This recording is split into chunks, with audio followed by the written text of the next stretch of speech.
Hey guys, today I wanted to make a video sort of talking about the kind of the state of the game, but more generally about sort of Homecoming and some of the stuff we've been told about it or that's been mentioned in interviews. I've kind of strayed away from talking about like the future of the game and stuff like that, just because I thought speculating wouldn't really bear much fruit, as it were, when we don't really know much about what's going to go on. But I've been, reading some things here and there, and I wanted to just, share my thoughts a little bit about what could potentially be happening in the future and whether, it's going to be a good direction or not for the game. Um, so yeah, that's kind of the broad outlook of what this video is going to be about. It's going to be a bit rambly, a bit talky. Um, I don't have like a script or anything, so I might go off topic a little bit in places. So if you don't want to sit through this, if you don't really care, by all means, do not watch. Otherwise, yeah, I'm just going to kind of outline, I guess, some of the concerns that I have, and I think a few other players of the game also have. Um, and hopefully, uh, we'll get some new information soon about Homecoming and all this stuff. But um, if the direction that is shown is one that goes against the things I'm saying here, then um, yeah, hopefully maybe there's some kind of change, uh, you know, before that becomes a reality. Anyhow, so yeah, let's like jump into kind of all my thoughts on it. So, Homecoming uh, has been promised as sort of uh, a return to the sort of flourishing Gwent that a lot of the players, coming from the closed beta and the early open beta, sort of were big fans of, and when the game was really beginning to pick up and get quite popular. That's what Homecoming has been sort of presented as, sort of a return to this style of the game where skill is important and there's no luck involved and stuff like this, or not much luck. Um, and yeah, okay, that's interesting. So this is coming off the back of I guess maybe reduced amount of people playing or lower viewerships on I don't know tournaments or I don't know the stats or anything. Tournaments, streams, whatever. Potentially that could be the reason. Or maybe it's just because some high-profile people have left the game in favor of other card games or just other games in general. Um, so yeah, this change, this move has been, as we've been told, it's because of probably one of those reasons, and we're going to return to this old version of Gwent that everyone liked, right? Um, so the first thing is okay. Those reasons are fair enough. Most of them, of course, we want the game to be as good as it can be, right, and to be as popular as it can be. Um, and I have some issues with the kind of reasoning there. Potentially, I mean, so CPR wants to reboot the game, right? That's what they're saying. They want to basically change everything about the game so that it's all fresh and works well and is all, I don't know, balanced and fun to play and whatnot. Um, but it's like, I don't know, right now you have quite a lot of people playing Gwent still, right? I would imagine. I don't have any numbers or anything, but I think the game is still pretty popular, and I mean, there's still people watching the videos, and there are people on Twitch. The tournaments get a lot of publicity, and there's still quite a lot of people competing for those top spots on Pro Ladder, of course. So the competitive scene of Gwent is really thriving, I think, still.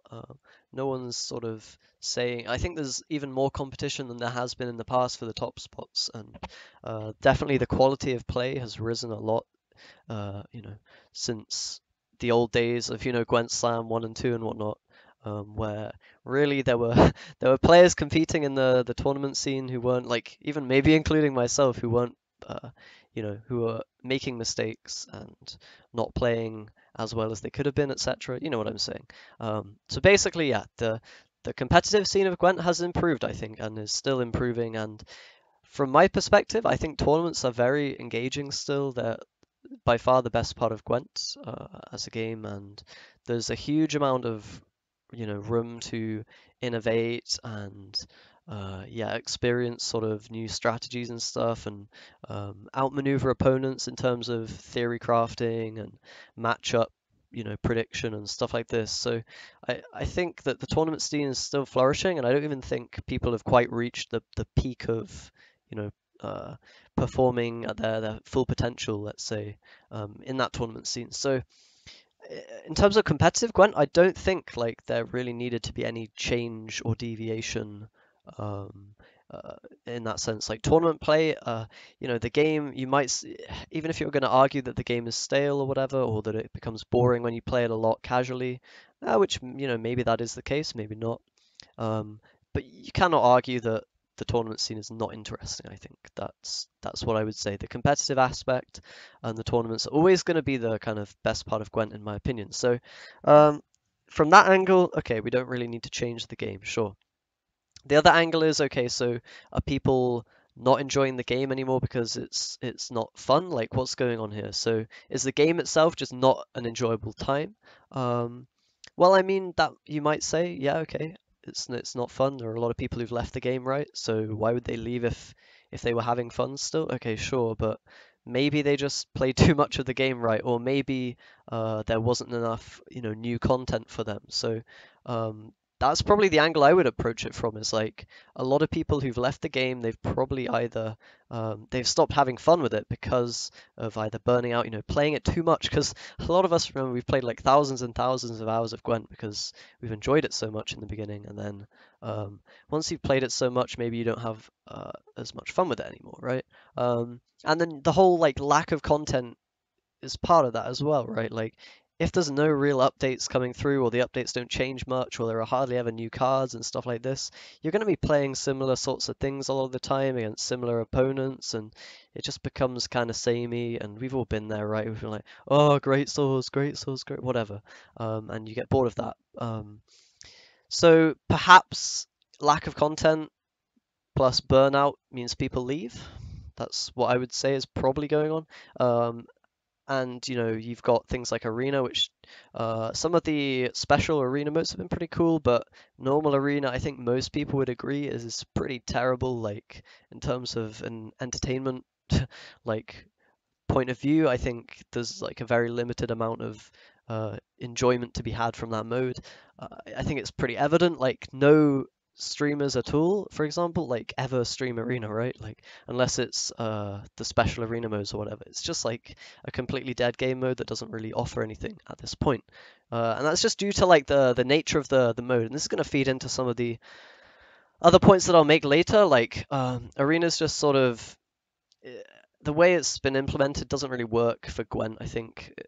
It's just you have all these cards that are meant to kind of synergize together, and you have all these like interactions between engines and removal and weather clear and stuff like that, and it's all just a bit of a mess, all just thrown together. Like, okay, you're gonna draft some random stuff. Your opponent's gonna draft some random stuff. You play your random stuff and whatever. Just, it's like watching a car crash, kind of, right? You don't really have any influence on what's going on. It all just happens, and then you have a result. You have a winner or a loser. So that's kind of just what Arena feels like. It doesn't feel like there's really any deeper strategy going on. It's just like okay, we play the cards, we draft the cards, we play the cards, the end. And maybe you could say that's the case for like all of those sort of arena modes in other games, but from memory, I mean, I played like a bit of Hearthstone, a bit of even Elder Scrolls like Arena, and they seemed kind of more interesting because you've always got like it's quite easy to find sort of neat little synergies between cards or like things that your particular deck that you've drafted done is able to do well. Like maybe you've got a deck that's very control orientated or something. Like the classic flame strikes in Hearthstone, right? And you can just wipe your opponent later on, or maybe you've built an arena deck that's all in on aggro and stuff. Like in Gwent, you can't really do that. It's just you just pick the cards that are more numerically, weighted in your favor, and then you play those cards. There's no real deeper thought to it. So I think that's why Arena's kind of stale. That was a bit of a deviation, but anyway, yeah. In terms of Arena not being great, I think that's been a part of there not being enough content to keep people interested, really. And we had these sort of challenges and stuff previously, with which were really cool, and you had a few little single player segments sort of, but those have died down, and there's really been no new cards since the patch from whenever it was with Triss and Sabbath, and that was a very small amount of cards. It was only like 12 or something gold cards, and before that was Midwinter. Okay, we got a lot of cards then, but yeah, the point is there hasn't been too much content, right? There's been uh, not a huge amount going on there, which I think may have contributed to some kind of burnout for a lot of people. Um, so yeah, I mean, the other question is, do people just not enjoy the core mechanics of the game anymore? And that's, you can maybe make a case for that. But I know there are still people who do enjoy a lot of the core mechanics of Gwent and a lot of the thinking that you still have to do. While for veterans of the game, it might be sort of automatic that they know like the patterns and things that go on in the game, like when to pass and what card you should play when, and like if it's good to play your spy now, stuff like that. I think there's still a lot of depth in the game, and like a lot of the time I don't realize it, right? Because I'm just so used to playing, and it just becomes autopilot. But I think for new players, there's still quite a lot to sort of dive into there.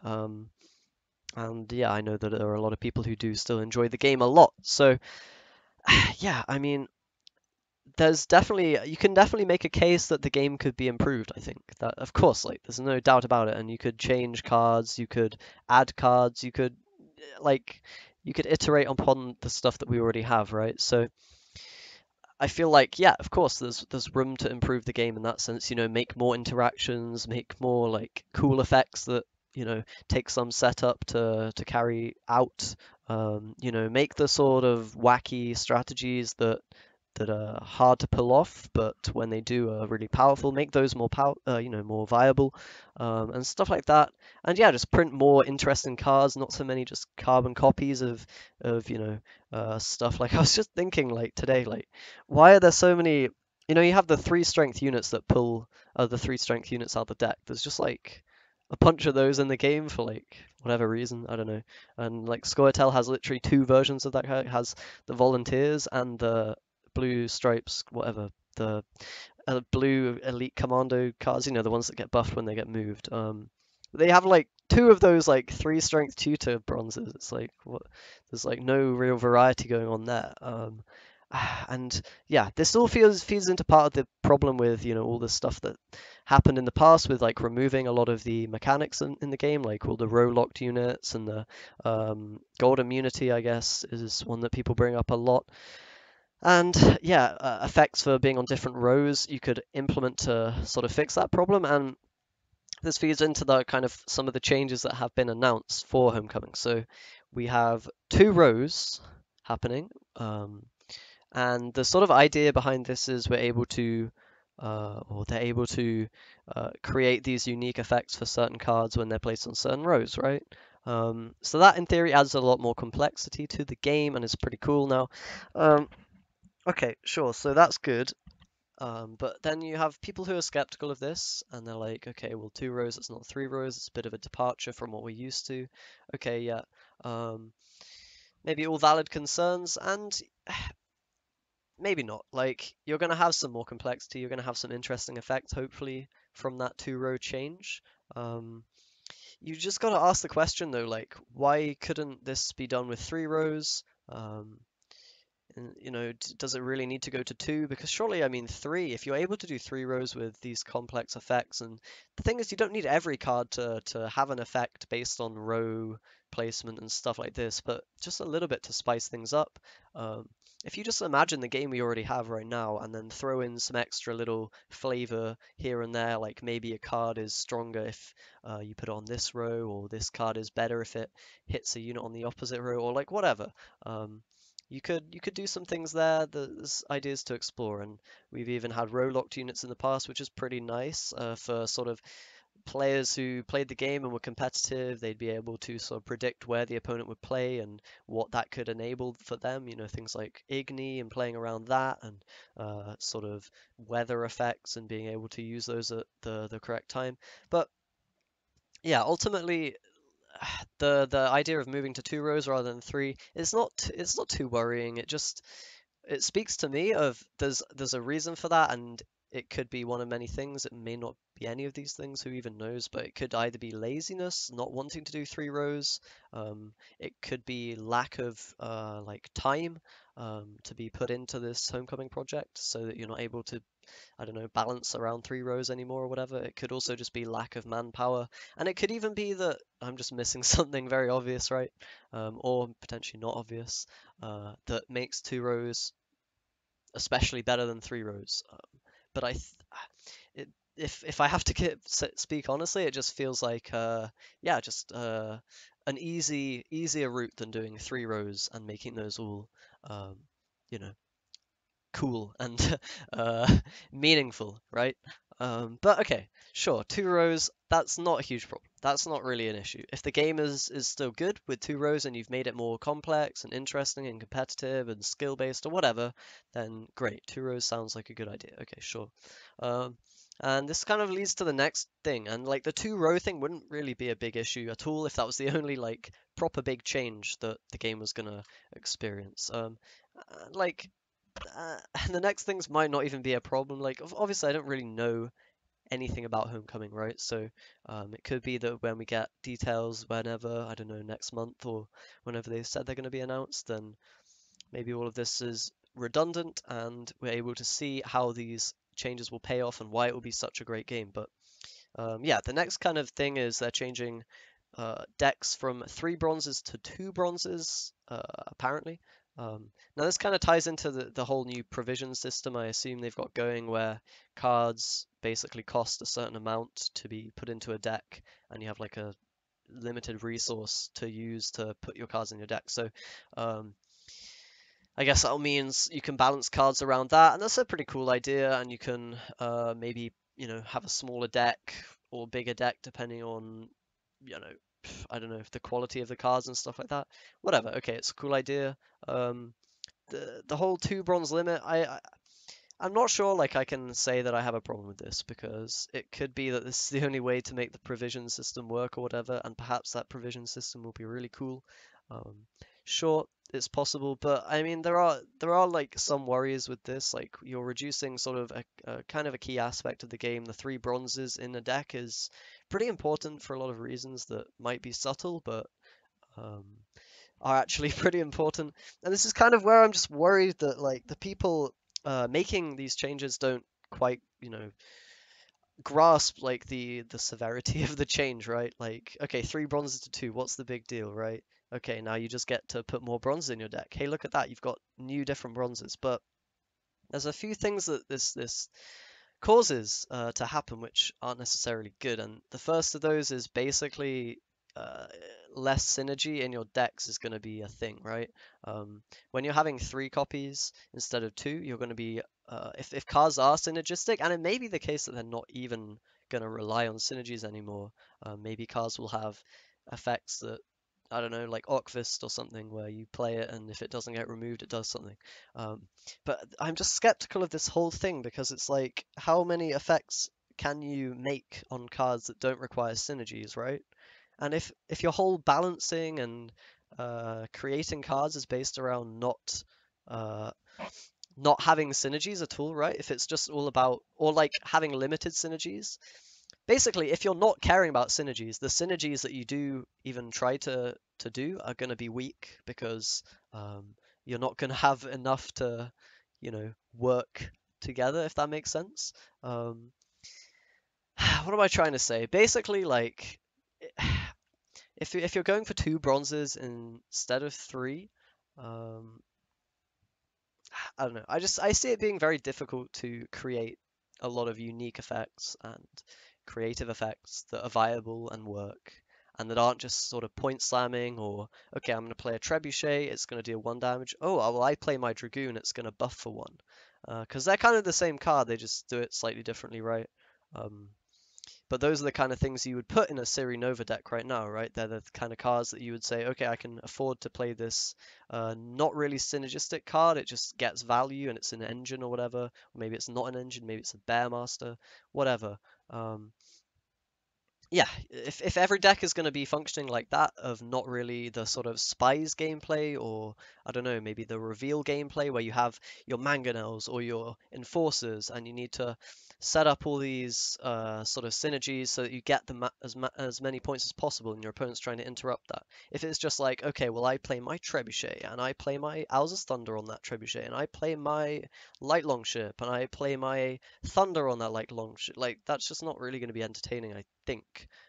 That's kind of my worry and my skepticism, is that so many cards are not going to be reliant on synergy anymore, and they're going to be, or if they are going to be reliant on synergy, which would be nice, then why would you change to two bronzes? Because that just means that it's harder to make decks that work with sort of this synergy in mind, right?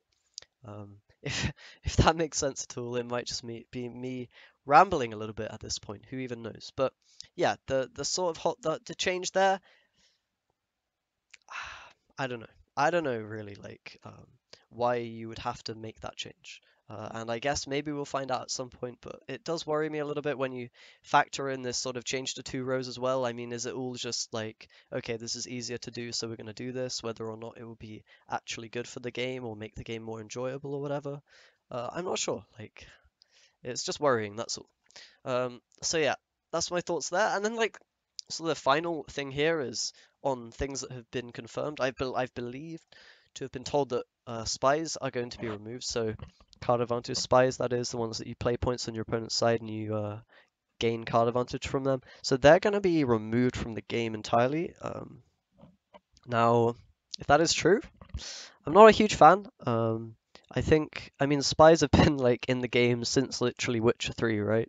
They're kind of a huge part, and one of the coolest parts of the game, I think, in my opinion, it's the idea of, okay, you have this resource, it's points, right? And you need to get points to win the round, but you also have you have cards, so your resources are cards and points basically, right? And okay, you have a card which trades points for yeah, it trades points for a card, so that's a like a bit of a weird effect that not many cards have in the game, right? Um, and right now there's not really many ways to get card advantage like at all, apart from yeah, I mean, most of the time nowadays card advantage is gained just by playing a lot of points, and then the opponent can't overcome, and then okay, you get two card advantage or whatever, right? Um, at least right now you have sort of this spy interplay that happens a lot of games where your opponent maybe plays a spy at the wrong time, you can get a nice pass, or you play your spy and it enables you to maybe set up an Igni or something and get some sweet value there. Or you're thinking about playing your spy round one, but if you do and then you can't push hard enough, then your opponent's going to be able to spy you in round two and bleed you. Um, if any of that makes sense, then you're kind of just losing an aspect of the strategy there. And I think a lot of the people, a lot of the problem people have with spies, if they still do, I don't even know that anyone in particular has really been complaining about spies or saying that it's imbalanced, or whatever. I mean, you can argue that, okay, in this new version of Gwent, maybe spies are really broken or whatever, but I just find that hard to believe because you can always balance spies around points, right? In theory, I mean, especially when there's only one of them per deck, right? If you wanted to, you can make spies 20 points. Would they still be played? Maybe. I mean, there must be a perfect amount of points that the spy can be, right? Maybe you make every spy different points, like there was in the past. Like Stennis used to be a 12-point spy, Cantarella used to be 11, etc., right? There must be an ideal amount of points that you would say, okay, that's too many points to give my opponent. I'm not going to play that in my deck, right? But there hasn't been too much experimentation with that. I mean, they've literally just made all the spies into 13 strength. Just okay, they're all different. They have different effects, but they're the same strength. So you've got this spy which is stronger than this one, and this one that's stronger than this one, and whatever. Like Cantarella, okay, that's just way better than Frightener in a lot of cases, right? Obviously, it's not always the case, but yeah, what I'm trying to say is you can balance the idea of the spy mechanic. You don't have to just remove that from the game. Even if people were complaining about spies, which I don't think they are, or maybe even would be in Homecoming, then why would you remove that part of the game that's sort of very... It adds some depth and strategy where there wouldn't otherwise be, is what I'm saying. And yeah, it just seems like a move that another move to kind of simplify and again change the core parts of the game that have been a part of Gwent for so long. which is kind of contradictory to the idea of homecoming, right? So yeah, I don't know. It seems a bit dodgy. And the other thing is, if they're changing spies, removing spies, you've got to beg the question, are they going to really put anything in the place of spies? If they're not willing to balance spies themselves, then are they just gonna say, okay, well, who cares about card advantage? We're just gonna have, okay, this guy plays points, this guy plays points. If he has more points, he's gonna be able to get extra cards from him. That's just how it works. Is there not going to be any kind of ability to gain card advantage from cards like there was in the past, with Siri or Okvist or whatever? Because those are some of the coolest mini games effectively in Gwent, right? Like, okay, my opponent played Okvist. I need to pass before that goes off, otherwise I'm going to lose card advantage, or maybe I need to kill it with my removal or whatever, or okay, my opponent might be playing Siri, I have to be careful and make sure I win or push this round as hard as I can so that he has to either play Siri this round or, loses the round so his Siri doesn't function.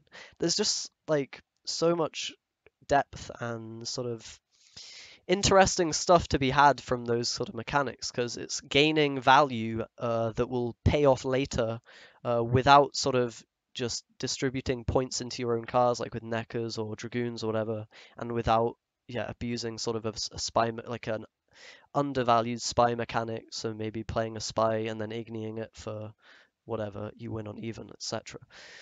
So yeah, what I'm what I'm saying is it's worrying that they're just removing spies, not going to care about balancing them, not going to care about maybe adding multiple yeah, I mean you could even have multiple spies that do different things, right? Like there used to be Philippa who sort of hit the row. Fringilla used to be, she got nerfed, but I guess she's still a card technically.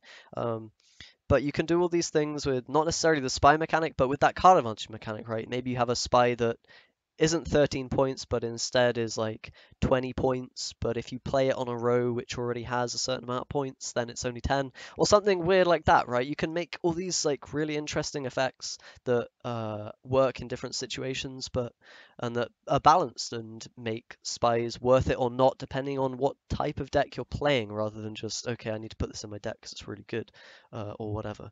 I think if people have a problem with spies, it's more that with the sort of access to spies through tutors like Haim and Rainfarn and whatever, than with the spies themselves. I mean, you're not gonna like, how do I explain it? You wouldn't just like, yeah, never mind. I think I've explained that enough. Anyway, so yeah, basically I'm a little bit worried that the game is going to stray pretty far from its current state. I'm not even sure if people want that who are playing right now. I'm not even sure if it will satisfy old players. I like to hope, but I'm not hugely optimistic. And a lot of the changes they scream to me that, I don't know, either a lack of understanding of the current state of the game and how actually good it is, or some kind of, I don't know, man. Just maybe wanting to get people back, like important faces back into the game so that it gains publicity or something like this. I mean, these are maybe valid reasons to do Homecoming and whatnot, but I don't know. I don't know. It does worry me a little bit because, while the game can be stressful or, you can burn out if you play too much, I think a lot of the problem is, for me, and for some others maybe, is that there's not any new content, right? If there were new content, I'd be happy. I'd be playing Gwent all the time, but there's not really that, and I'm not really complaining about that. It's just more like if Homecoming is not worth it, and if it in fact is a step back from what we have right now, that would be a real shame because it's just so much wasted potential there, really. And yeah, I would hate to see uh, this game, not deliver on the promises that it keeps making. But yeah, okay, so I think I've rambled long enough. I don't even know how long that was, probably like half an hour or something. But if you did watch it the whole way through, let me know what you think. I'll read the comments, and if you have any thoughts that, anything I'm missing or haven't thought about, or if I'm wrong on anything, or if you agree, just let me know. We can have a bit of a discussion about it. Obviously, we'll find out some more information at some point, and perhaps all the worries will be dispelled. But yeah, I just thought I'd get this out there because it was on my chest. I just feel like I should have a heart-to-heart about this sort of topic at some point. But yeah, thanks for watching, guys, if you made it all the way, and I will see you next time.